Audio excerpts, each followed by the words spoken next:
l'un des plus hauts cadres français de l'organisation État islamique, EI, Adrien Guial, a été capturé en Syrie le 19 mai par les forces démocratiques syriennes, FDS, a annoncé jeudi 24 mai cette coalition militaire à dominante kurde soutenue par les États-Unis et la France.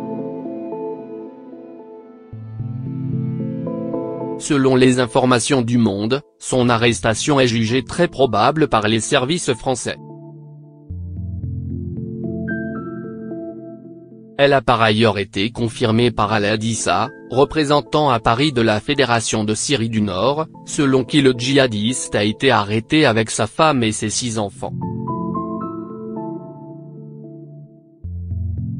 Il s'agit à ce jour de l'arrestation la plus importante réalisée par les FDS en Syrie. Adrien Guial, 35 ans, était, aux côtés des frères Jean-Michel et Fabien Klein, le principal responsable de la propagande francophone de l'EI. Il avait notamment lu le communiqué de revendication de l'assassinat d'un couple de policiers à Magnanville, Yvelines, le 13 juin 2016, ainsi que celui de l'attentat du 14 juillet à Nice, un mois plus tard. Lire, en édition abonnée, La propagande, arme de prédilection de l'État islamique. Né à Paris, Adrien Guial est une vieille connaissance des services antiterroristes. Converti en 2002, ce djihadiste de la première heure s'est rendu à plusieurs reprises en Arabie Saoudite et en Égypte pour parfaire sa connaissance de l'islam au milieu des années 2000. C'est à cette époque qu'il rencontre Farouk Benab, un autre vétéran du djihad soupçonné en 2009 de fomenter un attentat contre la salle de spectacle parisienne du Bataclan. Il fait également à cette époque la connaissance des frères Klein, figure montante du salafisme toulousain. Lire aussi, le spectre de l'attentat du Caire plane sur les attentats de Paris.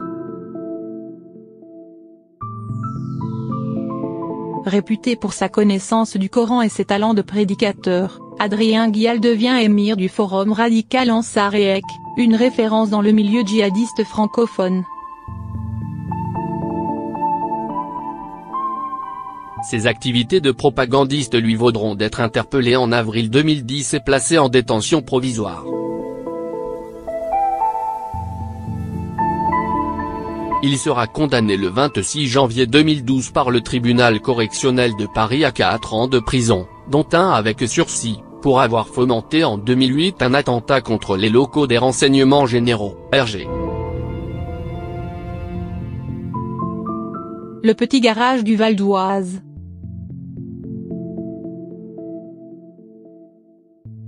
Après sa libération, en juin 2012, il devient gérant d'un petit garage du Val d'Oise autour duquel gravite un groupe de fidèles proches de Fabien Klein, qui vient lui aussi de sortir de prison et est assigné à résidence en Normandie, ce qui ne l'empêche pas de multiplier les trajets à travers la France. Le garage est alors discrètement surveillé par les services de renseignement, qui le soupçonnent, à raison, d'être un nid de djihadistes. En février 2015, tous les habitués du garage partent en convoi de voitures avec femmes et enfants, direction la Syrie, sous l'œil des services de renseignement.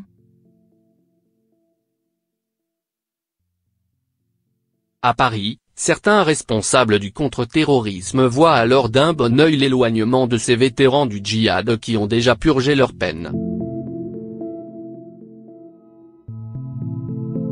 Le calcul ne s'avérera pas toujours payant. Partis en Syrie dans le même convoi, 2 anciens salariés du garage du Val d'Oise prêteront quelques mois plus tard leur concours logistique à un projet d'attentat visant une église de Villejuif, en avril 2015. En Syrie, Fabien Klein et Adrien Guial rejoignent les rangs de l'EI, où ils intègrent rapidement la section médiatique. Selon une note de la sous-direction antiterroriste, Ceuta, datant de juillet 2016, Adrien Guial a ainsi collaboré avec pas moins de 3 organes de propagande du groupe djihadiste. Il a notamment travaillé avec les frères Klein au sein de la section francophone d'Al-Hayat Media Center, l'organe chargé de la communication de l'organisation dans 8 langues. Les services, sur la foi d'un travail linguistique pointu, le soupçonnent également d'avoir collaboré à l'édition francophone de la revue Dar al-Islam, comme le note la Ceuta. Les règles de translittération du vocabulaire religieux employées entre la langue source et la langue cible, notamment dans la restitution en français des voyelles longues et brèves de la langue arabe, ou encore le choix des mots dans la traduction de certains termes, correspondent au style qu'Adrien Guial utilisait, avant son départ en Syrie, dans ses vidéos et écrits lorsqu'il était prédicateur auprès de l'association d'Issoutana Muslim. Il participait enfin aux émissions de la radio Al-Bayan, qui diffusait en direct dans quelques villes d'Irak et de Syrie des débats religieux, le Coran psalmodié, des cours religieux et les informations en rapport avec l'actualité des combats. Précision de la Ceuta.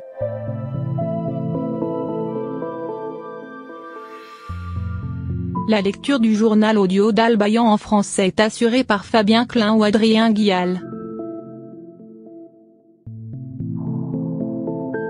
Si la capture d'Adrien Guial apparaît à ce jour comme la plus importante prise des FDS, les forces kurdes ont arrêté ces derniers mois plusieurs djihadistes proches des frères Klein. Mi-décembre, 6 Français avaient ainsi été capturés dans la région d'Assaké, nord-est, parmi lesquels Thomas Barnouin et Thomas Collange, 2 compagnons de route de la cellule d'Artiga, à Riège, une des premières filières d'acheminement de djihadistes français vers l'Irak au milieu des années 2000. La capture de figure de premier plan du djihad Made in France pose à nouveau la question de la ligne arrêtée par le gouvernement. Confronté à une opinion publique très majoritairement hostile au retour des djihadistes arrêtés en Irak ou en Syrie, Paris répète à l'envi que ces derniers seront jugés sur place.